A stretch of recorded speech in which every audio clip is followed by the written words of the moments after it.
Tubuh ini harus sehat. Kalau tulang itu harus kuat. Kalau otot itu harus kenceng. Oh. Tapi kalau lemak itu harus rendah. Nah sekarang yang terjadi apa? Yang terjadi nih sekarang teman-teman sekalian, ini lihat. Lemaknya tinggi. Ini ada namanya otot, ini ada namanya tulang, ini adanya lemak. Otot nggak dilatih, ototnya nggak dilatih nih, akhirnya turun kan. Sejak 30 tahun ke atas terjadi penurunan 1% otot. Itu Tiap udah kali natural yang 1%. natural karena Sorry, turun itu maksudnya gimana? jadi masa ototnya Lebih berkurang. lemah lah, Londoy, berkurang. jadi kayak- elastis. Kayak mengecil aja, Oh, oke. karena kita makin tua ototnya kan mengecil. Iya. Karena nggak pernah dilatih. Kalau saya tanya misalnya sama Desta olahraganya apa? Pasti either lari, berenang, naik sepeda, sepak bola, Tenis. tenis, semuanya adalah bukan melatih otot rangka, tapi yang dilatih adalah otot jantung. Oh. Kardio. Makanya kenapa kardio di sini oke, bagus gak bagus. Tapi bro, ini otot rangka kok nggak pernah dilatih. Otot rangka nggak dilatih, maka yang terjadi pelemahan tulang. Tulangnya lemah, geraknya lebih sedikit. Ketika geraknya sedikit, lemaknya meningkat. Ketika lemaknya naik, lemak itu bukan akibat, lemak itu kos. Jadi kalau kita lihat apa yang terjadi dengan kalau orang kadar lemaknya tinggi, tekanan darahnya naik gak? Naik. Gula darahnya naik gak? Ya. Naik. Trigliseridanya naik gak?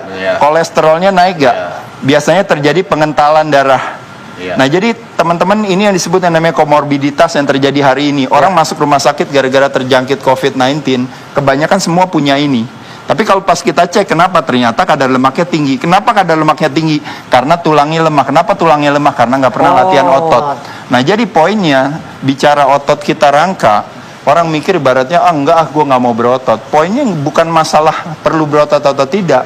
Otot nggak dilatih, tulangnya lemah, maka lemaknya tinggi.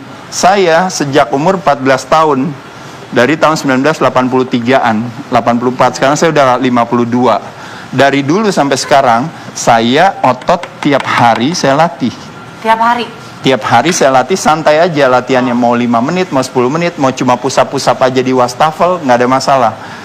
Otot dikencangkan, tulangnya kuat. Tulangnya kuat, gerak saya normal, metabolisme saya normal, akhirnya lemak saya rendah. Lemak saya di kisaran kurang lebih 10%-an. Sekarang nih, Ya sekarang 10%. Kalau pas lagi persiapan tanding kan 5%. Tadi baru Nah, ngecek soalnya. poin saya, pertanyaannya adalah, apakah saya punya masalah dengan tekanan darah? Ya jadi nggak ada. Punya masalah dengan gula darah? Jadi nggak ada. Punya masalah dengan berbagai hal yang ini akhirnya harus ketergantungan sama obat. Ada masalah gak saya? Saya nggak ada. Nah jadi poin saya adalah kenapa saya bisa terjadi penghambatan penuaan sehingga jadi bentuknya berbeda dengan orang 52 tahun yang lain, hanya karena saya menjaga si ototnya saya kencangkan, maka tulang saya jadi tetap kuat. Maka apa yang terjadi? Lemak saya jadi rendah. Kalau lemaknya rendah berarti organnya berarti tetap sehat, cairannya berarti seimbang. Makanya kenapa bentuknya saya dalam 20 tahun terakhir bentuknya sama, hanya gara-gara saya menjaga keseimbangan ini, sedangkan orang lain tidak melakukan. Pak Guru. Pak Guru. Nanya nih Pak Guru nih. Gak usah berlebihan.